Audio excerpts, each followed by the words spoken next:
আলহামদুলিল্লাহ। আজকে শাওয়াল মাসের আরবি ৪ তারিখ, মঙ্গলবার।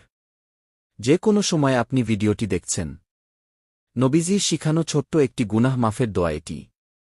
মন থেকে শুধুমাত্র ৩ বার যদি পাঠ করতে পারেন, আল্লাহ রাব্বুল আলামিন আপনার জীবনের, যৌবনের যত বড় বড় কঠিন, গোপন ও শক্ত গুনাহ আছে, সমস্ত গুনাহগুলো আল্লাহ ক্ষমা করে আপনাকে শিশুর মতো নিষ্পাপ করে দিবেন।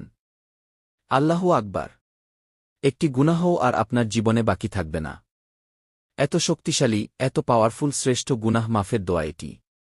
এটি পাঠ করবেন, আর আপনার জীবনের যৌবনের জানা কবিরাজকিরা, জাহেরিবাতিনি, প্রকাশ্যে গোপনে, দিনের আলোতে বা রাতের আধারে যত গুনাহ করেছেন, আল্লাহ রাব্বুল আলামিন সমস্ত গুনাহগুলোকে ক্ষমা করে আপনাকে শিশুর মতো নিষ্পাপ করে দিবেন। একটি গুনাহও আপনার জীবনে আর বাকি থাকবে না। খুব পাওয়ারফুল শ্রেষ্ঠ গুনাহ মাফের দোয়া এটি। জীবনে কত গুনাহ করেছেন? এই চোখ দিয়ে টিভি দেখেছেন, সিনেমা দেখেছেন, গানবাজনা, টিকটক, ফেসবুক, নাটক ইত্যাদির দিকে ঘণ্টার পর ঘণ্টা তাকিয়েছিলেন। নবীজি বলেছেন, আপনার চোখের যত টিভি দেখার গুনাহ আছে, সিনেমা দেখার গুনাহ আছে, এই চোখের সমস্ত গুনাহগুলো আল্লাহ ক্ষমা করে আপনার চোখগুলোকে নিষ্পাপ করে দিবেন। এবং এই কান দিয়ে জীবনে যত গুনাহের কথা শুনেছেন, মিথ্যা কথা, চগলখুরি, পরনিন্দা, যত গীবত শেকায়েত শুনেছেন, কানের সমস্ত গুনাহগুলোকেও আল্লাহ ক্ষমা করে দিবেন। এবং এই মুখ দিয়ে, জবান দিয়ে অনেক গুনাহের কথা বলেছেন। যত গুনাহের কথা, পরনিন্দা, চগলখুরি এবং নাজায়েজ কথা এই মুখ দিয়ে বলেছেন, মুখের সমস্ত গুনাহগুলোকে আল্লাহ ক্ষমা করে আপনার মুখটাকেও পবিত্র করে দিবে। এমনকি আপনার এই মনে, অন্তরে জীবনে যত গুনাহের কল্পনাজল্পনা, চিন্তাভাবনা করেছেন, আপনার মনের সমস্ত গুনাহগুলোকেও আল্লাহ ক্ষমা করে দিবেন। মোট কথা, আপনার যৌবনকালের যদি পাহাড় পরিমাণ গুনাহ থাকে, সমুদ্রের ফেনা পরিমাণ গুনাহ থাকে, আল্লাহ রাব্বুল আলামিন সেই গুনাহগুলোকেও ক্ষমা করে দিবেন। আপনাকে নিষ্পাপ করে দিবে। অতীতের সমস্ত পাপের অধ্যায়গুলো আল্লাহ একেবারে ধুয়ে মুছে সাফ করে দিবেন। আল্লাহু আকবার। তাই অবশ্যই মন থেকে দোয়াটি আজকে পাঠ করে অতীতের সমস্ত পাপের অধ্যায়গুলো মুছে ফেলবেন, ইনশাআল্লাহ। এবং আপনাদের যাদের পরিবার সংসারের মধ্যে অভাবন্টন লেগেই থাকে, দূর হয় না, টাকা পয়সা নাই, ঋণগ্রস্ত হয়ে যাচ্ছেন, অনেকে বলেন, হুজুর, চতুর্দিক থেকে ইনকাম আসে কিন্তু আমরা টাকা পয়সাগুলো ধরে রাখতে পারি না, আবার অনেকে বলেন, হুজুর, ইনকাম ভালো হয় না, ঋণগ্রস্ত হয়ে গিয়েছি, কি আমি আপনাদেরকে এমন একটি দোয়ার কথা বলে দেব? সাহাবায়ে কেরামরা যখন বিপদের মধ্যে পড়তেন, অভাবন্টনে পড়তেন, আল্লাহর নবীজির কাছে এসে বলতেন, আর নবীজি এই দোয়াটি পড়িয়ে দিতেন। সাথে সাথে আল্লাহ চতুর্দিক থেকে রিজিক আসা সহজ করে দিতেন। সেই শ্রেষ্ঠ রিজিক পাওয়ার, ধনসম্পদ পাওয়ার দোয়াটি আমি আপনাদেরকে বলে দেব। আপনারা মনোযোগ সহকারে শুধু পাঠ করবেন, ইনশাআল্লাহ চতুর্দিক থেকে রিজিক আসা আল্লাহ সহজ করে দিবে। এবং আপনাদের যাদের মনের আশা পূরণ হয় না, দোয়া কবুল হয় না, এমন একটি ইসমে আজম দোয়া আছে যেটি পড়লে আল্লাহ দোয়া কবুল করেন।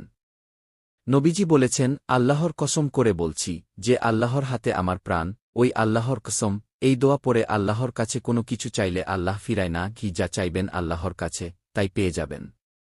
চলুন তাহলে এক্ষুনি আমরা পৃথিবীর সবথেকে শ্রেষ্ঠ দোয়াগুলো পড়ে আল্লাহর কাছে মোনাজাত করি। প্রিয় দিনী ভাই এবং মহিলা মা ও বোনেরা, আজকে মঙ্গলবার অজু ছাড়াও আপনি আমলগুলো করতে পারবেন।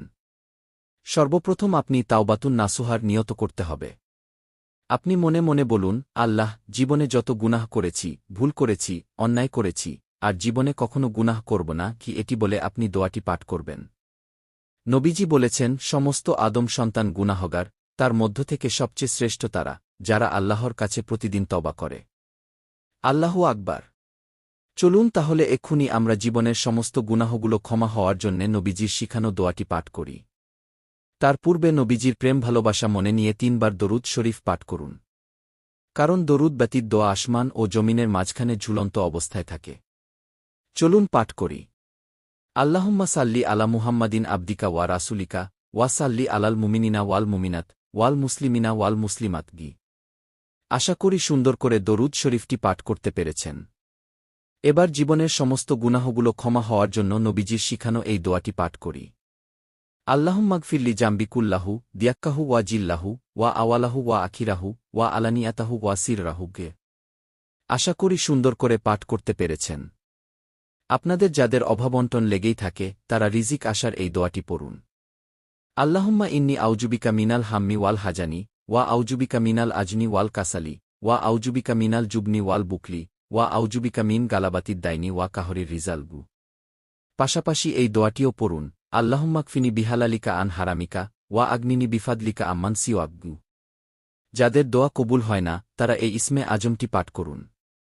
আল্লাহুম্মা ইন্নি আসআলুকা বিআন্নি আশহাদু আন্নাকা আনতাল্লাহু লা ইলাহা ইল্লা আনতাল আহাদুস সামাদুল্লাযী লাম ইয়ালিদ ওয়ালাম ইউলাদ ওয়ালাম ইয়াকুল লাহু কুফুয়ান আহাদ।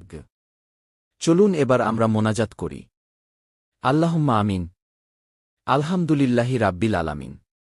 ওয়াসসালাতু ওয়াসসালামু আলা রাসূলিহিল কারীম। ইয়া আল্লাহ, আজকে মঙ্গলবার শাওয়াল মাসের ৪ তারিখ, এই ফজিলতপূর্ণ দিনে তোমার যে বান্দাবান্দিরা এই আমলটি করেছে, তাদের কবুল করে নাও। আমাদের মা বাবা, আত্মীয় স্বজন যারা কবরে চলে গিয়েছেন, তাদের কবরকে জান্নাতের বাগান বানিয়ে দাও।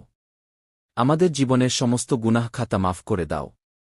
আমাদের অভাবন্টন দূর করে দিয়ে রিজিকের দরজা খুলে দাও। আমাদের মনের নেক আশাগুলো পূরণ করে দাও।